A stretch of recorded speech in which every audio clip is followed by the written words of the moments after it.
Welcome back to this explainer. If you're a national security analyst or just someone who really wants to understand how the gears of our global economy actually turn, you're going to want to lean in for this one. Today, we are objectively deconstructing a fascinating and frankly pretty alarming theoretical framework from Dr. Anton P.J. Stampfl. We're going to explore how a maritime blockade doesn't just bump up the price of gas, but can actually translate into a rapid systemic supply chain failure. We are going to map out the dreaded 72-hour cascade into total just-in-time logistics collapse. All right, here's our roadmap for today. We'll start with the Strait of Hormuz catalyst, map out that 72-hour cascade, differentiate a depression from a systemic collapse, look at emergency rationing frameworks, and then finish up with China's energy fortress strategy. Let's jump right into Section 1, the Strait of Hormuz catalyst, a global bottleneck. We're going to examine this initial shock. 20%. Now, that's not just a statistic. That is a staggering amount of the world's daily petroleum liquids that would be instantly trapped by a hypothetical maritime blockade in this specific choke point.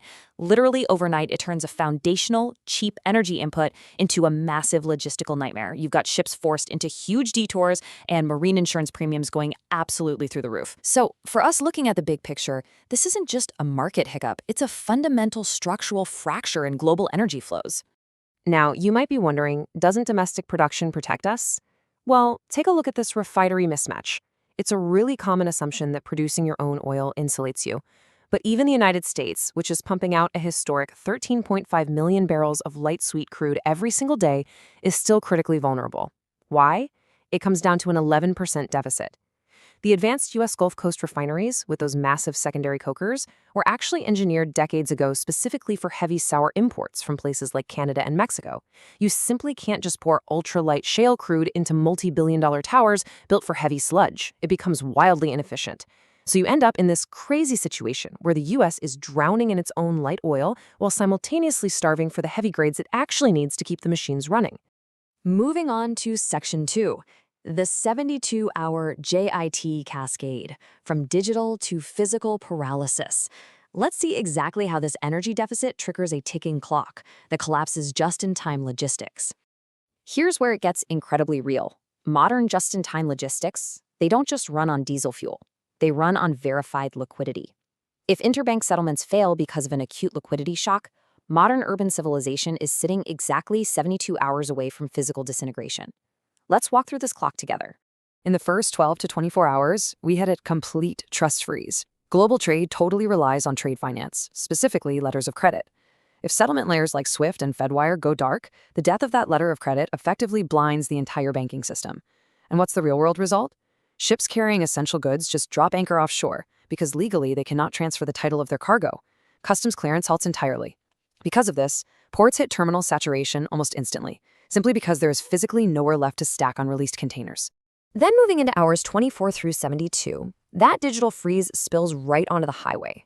Corporate fuel cards used by massive trucking fleets get declined at the pump because their back-end networks can't settle the balances. So trucking fleets are forced to just park. This triggers a compounding bullwhip effect down the line. Just-in-time factory sequencing grinds to a halt.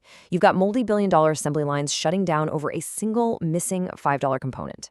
On top of that, cold chains fail because warehouses can't pay their utility bills, and panic buying strips the supermarket shelves totally bare. By hour 72, retail exhaustion is complete.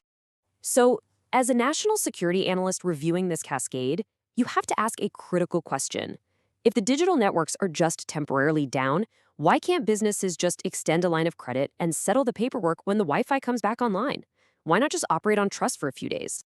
Well, the clinical reality here is 100% counterparty risk. In a systematic settlement failure, no business actually knows which banks are going to survive, or if the currency itself will even hold its value. Without central clearinghouses there to guarantee the trade, counterparty risk skyrockets to absolute certainty, and that forces every single economic actor to default to the safest defensive behavior possible. They hoard their physical commodities, and they refuse to move an inch. No verified liquidity literally means no movement. Section 3, Depression versus Systemic Collapse, Understanding the Macro Outcomes. For anyone in national security, it is absolutely vital to distinguish between a severe, prolonged economic illness and total systemic organ failure. The differences between the two are profound. In a depression, the currency suffers extreme deflation. The supply chains, they remain intact, They're just severely underutilized because nobody's buying anything. And the government continues to function, rolling out new fiscal policies. But in a catastrophic collapse, the currency faces hyperinflation or a rapid reversion to straight-up barter. Physical logistics completely break down and central government control fractures. Make no mistake, a 72-hour JIT cascade is not a depression. It is a full-blown systemic collapse. And this collapse scenario accelerates incredibly fast because of compounding input shocks. A huge one is the fuel-fertiliser nexus. Think about it as a three-step trap. Step 1, a natural gas shortage halts the production of ammonia, which is the base for nitrogen fertilizers. Step 2, a diesel freeze strands whatever bulk fertilizer we do have right at the ports. Step 3, we fall straight into the yield versus acreage trap. If a farmer doesn't have diesel, they can't plant their acreage. But if they lack nitrogen fertilizer, the biological yield on what they do manage to plant is totally decimated. So missing energy feedstocks and paralyzed transport simultaneously destroy agricultural outputs. It turns an energy crisis into a profound national food security threat almost overnight. Which brings us to Section 4, Emergency Fuel Rationing Frameworks, Economic Martial Law. How exactly do governments respond when the system actually starts to fail? When strategic petroleum reserves reach their operational floors, the state is forced to shift into what is effectively economic martial law. This triggers the invocation of sovereign powers. We're talking about the government physically seizing commercial stockpiles and legally overriding private contracts. Competition laws are totally suspended to allow companies to pool logistics, and most aggressively, they deploy Tier A upstream bulk allocations. This forces immediate 10 to 50% supply cuts across major commercial infrastructure and general freight. Standard business continuity is just completely shattered at this point. The only entities that get spared from these crippling cuts are Tier C essential users. Ambulances, fire departments, police, and power generators. They receive priority, uncapped fuel access. Everything else is subject to severe rationing. During this phase, you have to realize the objective of the state is no longer economic growth. It is strictly ensuring that the absolute bare minimum of civil survival is maintained. Finally, let's look at Section 5. China's energy fortress strategy, a strategic contrast. It's really revealing to compare Western structural fragility with long-term defensive blueprints. Consider the stark contrast here.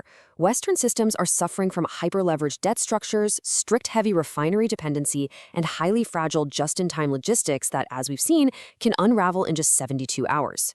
In contrast, Beijing has spent decades engineering a blockade-proof energy fortress. We're talking about a staggering 1.4 billion barrel strategic storage cushion, decentralized ultra-high voltage direct current lines, and a heavy integration of nuclear baseload power. Now, this completely flips traditional threat assessments entirely on their head. A national security analyst might assume the U.S. has low vulnerability because, hey, it produces massive amounts of oil, right? But in reality, due to that refinery mismatch and systemic debt, it actually has a dangerously high vulnerability to localized paralysis. Conversely, China, despite being the world's largest importer of oil, has a surprisingly low vulnerability reality. They've successfully insulated their physical economy against these identical shocks through massive storage and diversified, decentralized grids.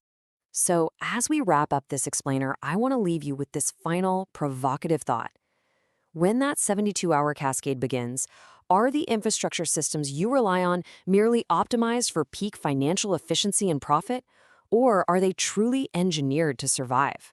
It's definitely a question we all need to keep asking. Thanks for joining me, and I'll see you in the next one.